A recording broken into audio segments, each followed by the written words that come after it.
सुनने वाले से ज्यादा करवाने वाले को फल मिलता है। पूछो क्यों?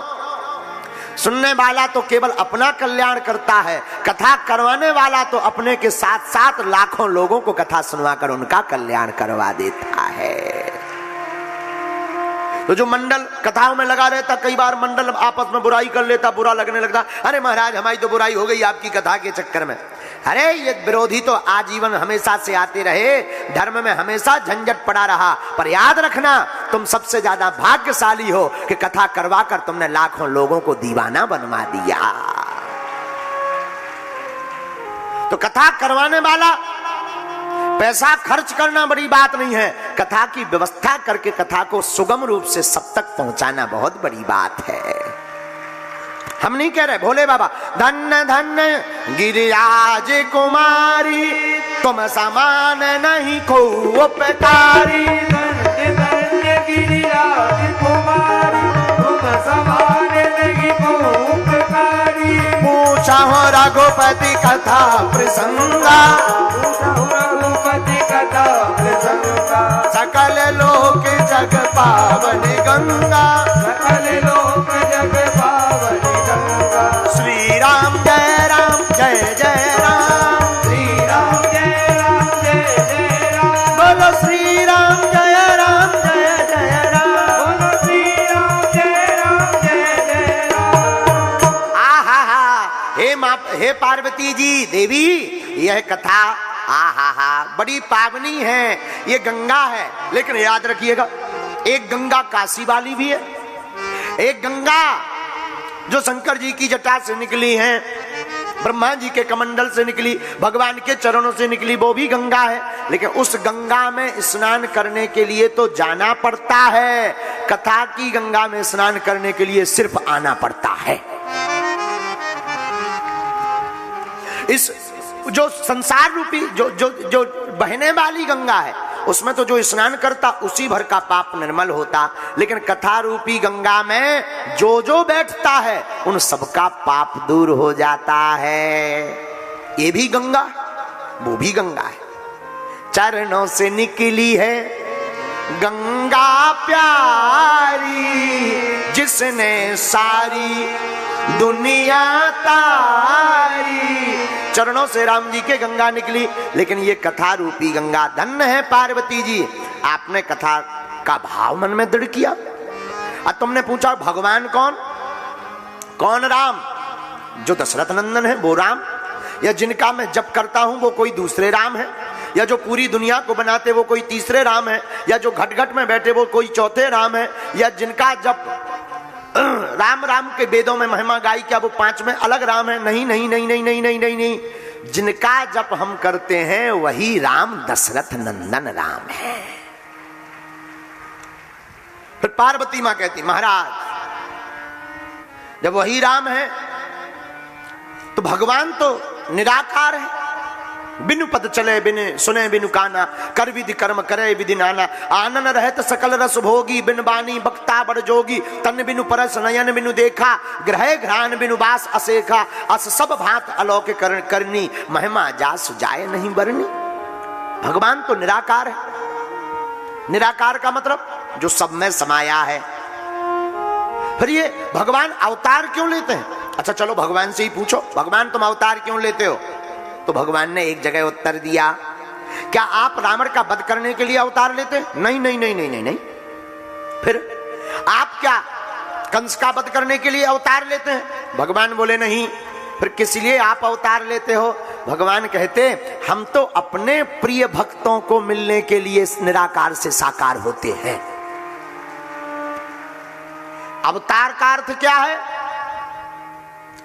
अवतार का अर्थ है अवतरती, ऊपर से नीचे की ओर जो उतरे वही अवतार है। तो भगवान घट घट में है, निराकार से जो साकार बन करके आते हैं वही साकार अवतार भगवान का है।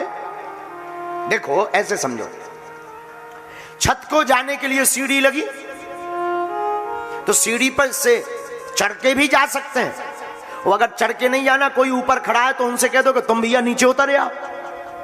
तो जो ज्ञानी होते हैं वो तो सीढ़ी पर चढ़कर ऊपर भगवान के पास पहुंचते हैं निराकार साधना करके। और जो ज्ञानी ध्यानी ज्यादा नहीं होते, ऐसे भक्तों के लिए भगवान सीढ़ी से उतर कर नीचे आते हैं साकार बन करके। यही निराकार और साकार है। अच्छा, निराकार और साकार में अंतर क्या है? विद्वान बैठे हैं, सुनो। बर्फ और पानी, इतना ही अंतर है, बर्फ और पानी। पानी को पकड़ना चाहो तो क्या पकड़ पाओगे? जवाब दो। पानी को पकड़ना मुश्किल है, मुट्ठी में भरोगे पानी फिसल जाएगा। लेकिन बर्फ, उसी पानी को फ्रिज में रख दिया जाए वो बर्फ बन जाएगा। बर्फ बन जाएगा तो वो हाथ में पकड़ में आ जाएगा। उसी प्रकार राम जी निराकार पानी के जैसे हैं, लेकिन भक्तों के हाथ में आने के लिए वही निराकार राम बन करके अवतार लेते हैं, वही बर्फ बन जाते हैं। ये निराकार और साकार। तो लेकिन पानी को बर्फ में बनाना है तो टेम्परेचर का फर्क पड़ता है।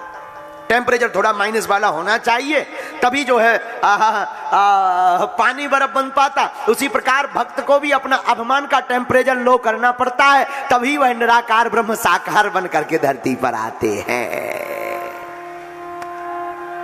ये निराकार और साकार है। तो भगवान है तो निराकार। निराकार का मतलब शून्य। भगवान का कोई हाथ पांव आंखी नाक कान मुंह नहीं है।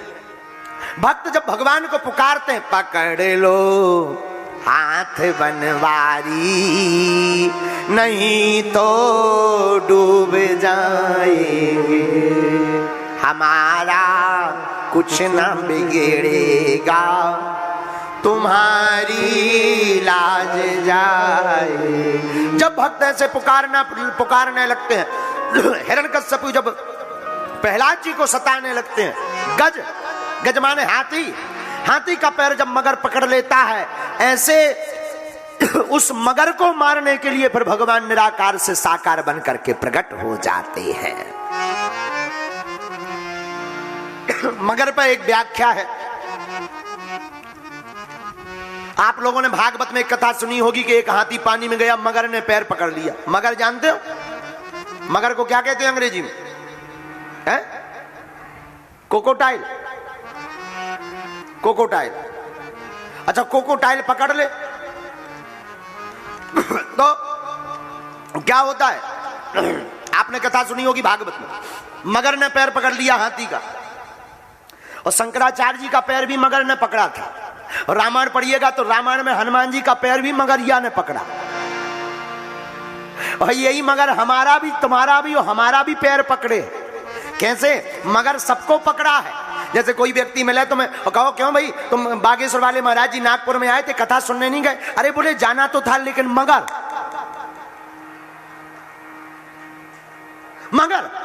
और एक आध कोई मिल जाए और उनसे कहो, क्यों भाई बागेश्वर वाले गुरुजी की कथा हुई, तुम गए? दरबार लगा, दरबार में गए? अरे बोले हम तो गाड़ी निकल के पहुंच गए, मगर जाम लग गया। मगर, तो ये मगर क्या है? ये मगर सबका पैर पकड़े हैं। लेकिन धन्य है श्री हनुमान जी, हनुमान जी ने मगरिया पर प्रहार किया, शंकराचार्य जी ने मगर पर प्रहार किया, और राम जी ने उस हाथी के लिए अवतार लेकर के उस मगर का गला काट दिया। जो मगर को मार देता है वो प्रभु को पा जाता है।